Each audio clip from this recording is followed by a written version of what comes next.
Welcome, everybody. We are live from FETC. That's right. I'm joined by Ross Young. Ross, how you doing? Tell the people who you are, what you're doing. Yeah, I'm Ross Young, and I lead Linewise in North America and strategy. And we're just really excited to be here in New Orleans and enjoying all the Creole food and all the people. There's some good Creole food here, that's for sure.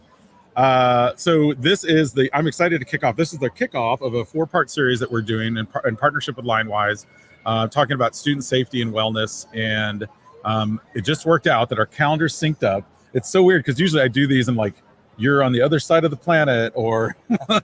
He's right here, guys. I can touch. Well, I won't touch him, but yeah, no. He's real. Okay, he's real. Yeah, that's right. So this is an interesting series. You know, we've talked. There's been a lot in the news lately about a lot of things, Ross. So I'm going to ask you kind of from your angle, because you work with a company that deals with this in and out schools across the world. Right. Let's start with this first question, and that is, what do you see are the biggest risks? We're talking, generally, when we talk about school safety, when it comes to online, social media plays a huge role in that when it comes to cyberbullying or data privacy and all of that. What do you see are the biggest risks right now when it comes to social media in terms of student safety? Right. Well, mental health was officially named as one of the biggest epidemics going on for young people today. CDC declared an emergency over that. Social media, because kids are averaging multiple hours a day on social media. Yep. It's affecting their mental health, and suicide is the number 2 cause of death across America, really, for people under 24. So social media, absolutely, in multiple areas that you mentioned, cyberbullying, grooming, being exposed to inappropriate content is affecting students' mental health regularly. We are doing this live, so you will hear some. We have some fun music happening behind us. We do. It's exciting. We are live. That's right, everybody. I'm thinking about social media too, and in a lot of ways, there's different risks, and kids. When do you think? I guess let me frame it this question. I didn't have this written up, but I'm going to say, when do you think is a good time to talk to kids about it? I mean, I have my kind of video in my head because technically, right, 13 is when they're supposed to be able to get onto it. But when do you see them actually? Are you seeing them accessing it at a lot earlier ages than that, I would imagine? Absolutely. They're being exposed to it at a very young age. And, they can just put in a different birth date without having to validate it with the parent, and they can set up an account, right? Yeah. So, as soon as they can get a device in their hands, really, and they're having access to them in their homes, it's important to have those conversations, enable parents to do it. So there's another side of this, and we're going to get into this lawsuit in a second on the next question. But on this one, I just want to ask, in terms of the role of social media companies, what are they doing? Are they doing enough? Or are there some that you see as stellar or standouts, or just kind of in general, what are social media companies doing to mitigate kind of the risk when you talk about the things you were just talking about with grooming and cyberbullying? Are they doing enough, or where are you seeing some trends that are maybe positive in that direction? Yeah, well, not to comment on their specific business model, but there's a little bit of a conflict of interest there, right?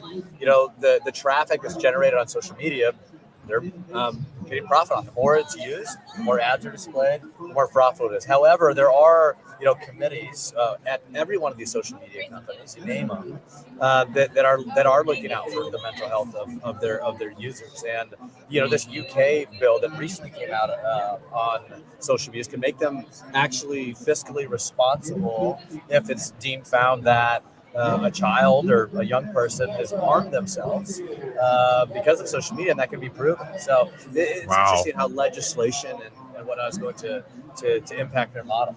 Yeah, and I think it's in a lot of cases the legislation or the laws are catching up to kind of what should have been done probably years ago. But I mean, we're all learning this at the same time. Right. So not only the kids, but as we've seen, there's some adults that still struggle with social media content. Let's say. Absolutely.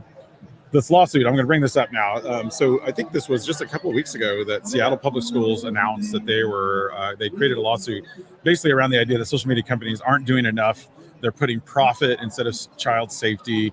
Where do you fall on this argument? Because that's a pretty bold statement to say, we as a school district are now going to put forward a lawsuit to say, you're not protecting my kids enough. So rather than us doing it, we're going to put it on you. You're a company who spends time developing safety measures for this. So where do you fall in this? Yeah, absolutely. And I think, it's important. I was, glancing over the lawsuit before this call, and what Seattle is really claiming, and some experts, some legal experts are saying it's potentially a novel lawsuit, etc. That's in the media. But ultimately, what they're claiming is that because social media companies are failing to protect the mental health of their students, they're being forced to hire more counselors, more people that are, and they're seeking damages for that, for those particular costs that they are, incurring on school districts because they're not taking care of the mental health of their users. And there are some statutes out there that protect social medias from the harm that they can cause from putting things on social media. They're arguing that this is specifically the users of social media and their mental health. So there's some delineation there, but it's going to be interesting to see how that plays out. Yeah, I tend to think they have a lot of money invested in this. Obviously, there's a lot of algorithms, a lot of things, whether it be, the thought. I remember when we started Google way back when, and everybody was like, oh, they're just prepping you for Google, right? The kids, you're getting them ready to be addicted users to Google, and then when you graduate, which is why it's all for free. And Google, if you're here, sorry, I don't know if you're in the vendor hall or not, but I mean that's an example. But I've also seen, and this is probably happening in Seattle, but it happened in my district in Austin, where there's a lot of pushback from parents. So just a quick follow-up on this question, what's the balance, do you think, in terms of a school leader? What kind of advice would you have when it comes to just balancing all of this and then throwing in on top of that the misinformation that happens? So a lot of times with social media, of course, it drives a lot of misinformation. Some of that can be targeted at schools. I know of a friend of mine that just actually resigned as a superintendent up in Ohio, just like last week I saw in district administration because of some social media mistruths. So how do you, as a school leader, what advice would you have for school leaders navigating all of this around their own accounts, plus the school district now has accounts, right? Right. No, that's a great position. And the answer is really, it depends. It depends on what resources you have available to invest in enabling and empowering users and removing the ignorance out of your district about how to use social media. So it's about engaging the parents, engaging the students, educating staff on that, and social emotional learning, really as well, and educating, children about how to use social media, about misinformation to check their sources, about parents being able to have visibility into what their children are doing on social media to create better digital citizens. And right now only 5% of parents monitor their children's social media. Wow. Right. If you think about, I'm one of the 5%. Sorry if you're listening, Sophia. Yes, I do check your Instagram account quite regularly, but yeah, that's wild. And I think so parent education is a big part of this too. I was thinking about with my own kids when it comes to misinformation. About 3 weeks ago, I heard this interesting topic at the dinner table, and the kids were talking about how the song "The Muffin Man." I don't know if you remember that song, that childhood. Do you know the Muffin? Yeah. Apparently, they're like, "Oh, it's about a serial killer." I'm like, "Okay." Wow. They're like, "Yeah, it's about a guy that would lure people in the 1800s, kids in with his muffins." And I was like, "This just sounds too." And I went and looked, and sure enough, it was a TikTok guy who started this kind of misinformation. Right. He put it out there, then other people reported on it. And then my kids both found out about it through different sources. They came together and said, "Oh, it must be true," because we both heard it from different sources. And all of a sudden, misinformation spreads. It's not true at all, actually. There are nursery rhymes that do have apparently dark backgrounds, like Ring Around the Rosie is about the bubonic plague. But it was interesting, the discussion we had, the aha moments that we had in that moment at the dinner table. I wonder how many parents are actually doing that. And then also, where do they go for resources? Do you have advice for that? Right. That's a really good point. And to dive into the misinformation, that's one thing about a rumor about a nursery rhyme. Yeah. But mix in a child who's being cyberbullied with misinformation on them. Yeah. That's an interesting point in the sense that this is a true story at one of the schools that we partner with. A 14-year-old girl was speaking with a 14-year-old boy on social media. And the 14-year-old boy was very after her, very aggressive, and she turned him down. He was upset, went and found a porn video and put her face on it and spread it all over social media. Deep fake. Yeah. A deep fake. And then ultimately, now when you Google this girl's name, those videos pop up. No. So you think about... That's a lasting damage. Right. It was shared virally across multiple social media platforms. Students were sharing it text to text. Other parents are finding out about it. And again, that misinformation, the kids, don't necessarily check all that and they spread it. So it's about really educating and empowering the bystander. and the other kids that are around it about misinformation, and to check your sources. So it's incredibly important, and that's through the parent, that's through the school, that's through staff. The studies really show that the bystander is the one that needs to be educated really the most. It's one thing to deal with, the victim and and the aggressor. It's another to deal with the bystander. I think that's really important. I think that's a huge message that we don't get out there enough in schools, right. Because I'm great. I'm educating my own kid who has one little part to play in an 800 child middle school. But what about the 799 other kids? And then, like you said, the bystanders, because I've seen that a lot on social too. Somebody does something wrong, social media is quick to jump in and like troll them. Like, I don't know if you remember back in March of, this would have been where the Boston Marathon bombing. Do you remember that? Yes. There was a lady who went to work for Halloween that year dressed up as a Boston Marathon bombing victim. Terrible choice for a costume, right. But then she made a second terrible choice and she took a picture of it. Then she made a third terrible choice and decided to post a picture online. Right. And so what happened is she was immediately like trolled, she was fired, death threats against her family. But it's almost interesting how, like with social media too, it opens up the floodgates. Like people, once they see someone mess up, like, oh, here we go. Right. Now let's all jump in on them, right? Right. So I think teaching kids, like you're saying, if you're a bystander, what are you doing to participate in a positive way to be a bystander for that? Right.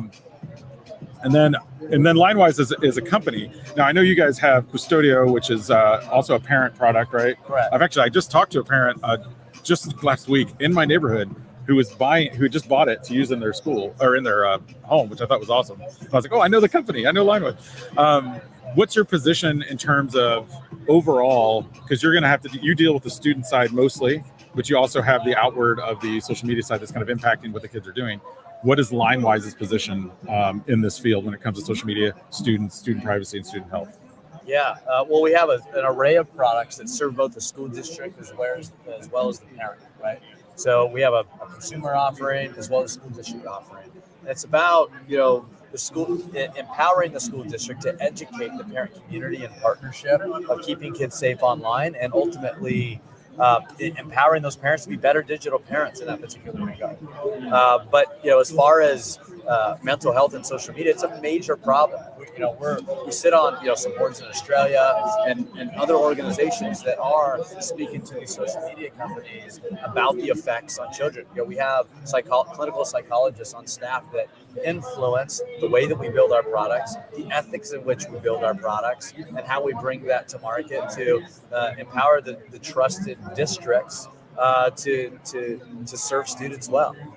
That's such an important thing to think about too. I'm trying to adjust our sound here to see if we can pick. Okay, I want to make sure we're not picking up too much of the background music. We're about to do a TikTok. No, we're not going to do a TikTok dance. No, not on this talk. Let me bring up this next question because it's kind of an interesting one. Later in this series, we're going to kind of get into, because this is really the kickoff. We're going to talk about a lot of things.